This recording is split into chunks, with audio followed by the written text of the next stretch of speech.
एक आध्यात्मिक विचारों का काशीनाथ नाम का व्यक्ति था। उसका स्वभाव बहुत ही चंचल था। वह किसी ऑफिस में क्लर्क था।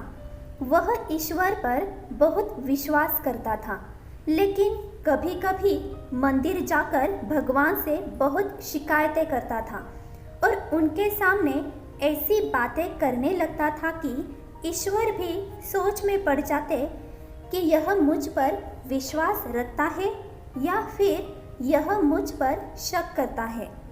एक दिन सुबह काशीनाथ मंदिर आया और बोला, हे ईश्वर, आज ऑफिस में मीटिंग है, बस समय पर पहुंच जाओ, संभाल लेना प्रभु। उस दिन वह ऑफिस पहुंच ही नहीं पाया। बस वालों की हड़ताल थी और ऑटो वाले उस तरफ जाने को तैयार नहीं थे जिधर उसका ऑफिस था। बेचारा काशीनाथ थक हार कर बॉस की डांट की कल्पना करते हुए घर लौट आया। घर आकर देखा तो हैरान रह गया कि घर का मेन गेट खुला हुआ है और उसकी पत्नी रसोई में बेहोश पड़ी है। गैस चूल्हा जल रहा था और उस पर रखी सब्जी जलकर राख हो चुकी है। उसने फटाफट गैस बंद की और पत्नी के चेहरे पर पानी की छींटे मारे। जब वह होश में आई तब उसे रिक्शा में बिठाकर डॉक्टर के पास ले गया। डॉक्टर साहब ने बताया कि ब्लड प्रेशर बहुत लो हो जाने के कारण चक्कर आए हैं।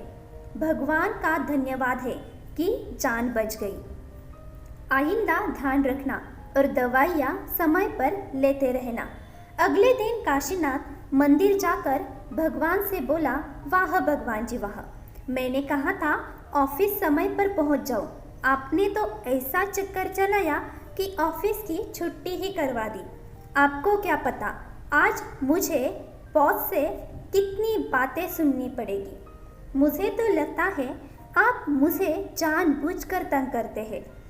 एक बार रविवार को काशीनाथ और उसकी पत्नी ने अपनी बेटी रिया सहित मेले में जाने का प्रोग्राम बनाया। उन्होंने सोचा दिन में थोड़ा आराम करेंगे और शाम को मेले में जाएंगे। जब वे लोग दोपहर का खाना खाकर आराम कर रहे थे तभी काशीनाथ का एक दोस्त परिवार सहित उनसे मिलने आ गया और रात में 9 बजे रात का खाना खाकर गया।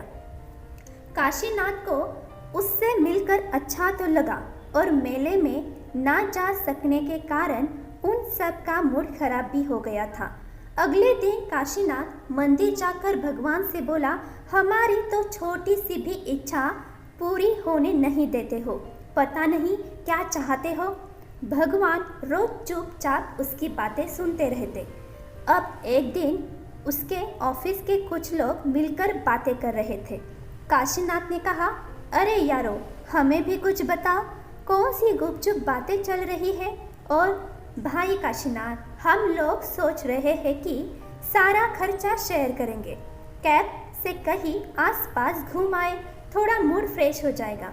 काशीनाथ ने कहा, हाँ सही कह रहे हो, इसमें तो ज़्यादा खर्चा भी नहीं आएगा, मैं भी चलता हूँ।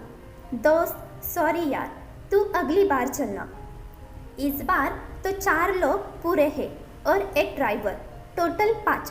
काशीनाथ बोला, अच्छा ठीक है। 3 दिन बाद काशीनाथ मंदिर में, मेरी तो कोई खुशी अब से बर्दाश्त नहीं होती। कितना मन था मेरा घूमने का दोस्तों के साथ। मुझे तो पूरा शक है कि आप ही अटंगा लगाते हो मेरे काम में। अब तो भगवान से उसके ताने और शक बर्दाश्त नहीं हुए और वह उसके सामने प्रकट हो गए। काशीनाथ उन्हें देखकर आश्चर्यचकित रह गया और बोला, हे ईश्वर, आप मेरे सामने। ईश्वर हंसते हुए बोले, हर बात में तुम मुझ पर शक करते हो, अब मेरे प्रकट होने पर भी तुम्हें शक है। काशीनाथ बोला, तौबा तौबा, नहीं भगवान जी, नहीं। भगवान जी, तुम हमेशा मुझसे नाराज रहते हो, शिकायतें करते हो। चलो आज मैं तुम्हारा शौक और शिकायत दूर कर देता हूँ। इस महीने की तुम्हारी पहली शिकायत कि तुम ऑफिस टाइम पर नहीं पहुँच पाए। याद है तुम्हें, जब तुम घर वापस आए थे तो क्या हुआ था? काशीनाथ ने कहा, जी मेरी पत्नी बेहोश थी।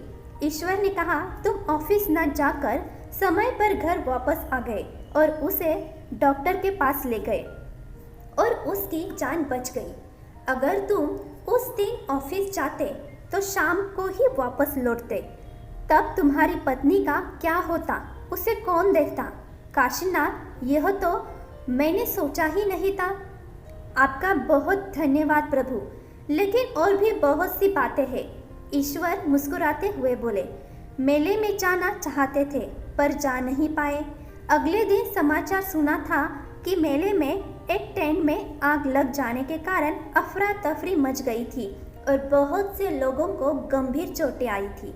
काशीनाथ, हाँ मैंने सुना था प्रभु, आपने तो मेरे परिवार को बचा लिया।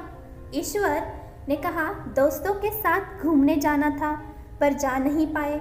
जानते हो आगे क्या हुआ? काशीनाथ जी, उनके थोड़ी दूर जाने पर ही उनकी गाड़ी एक पेड़ से टकरा गई और उनको काफी चोटें आई।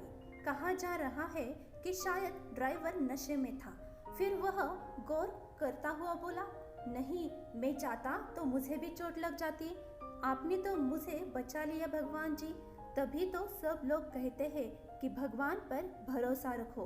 भगवान जो करता है अच्छा करता है, उसमें हमारी भलाई छिपी होती है, जो हमें उस समय समझ न आकर बाद में समझ आती है। और भगवान अंतर्धान हो गए। काशीनाथ ने आंखें खोली तो खुद को भगवान की मूर्ति के सामने बैठा हुआ पाया।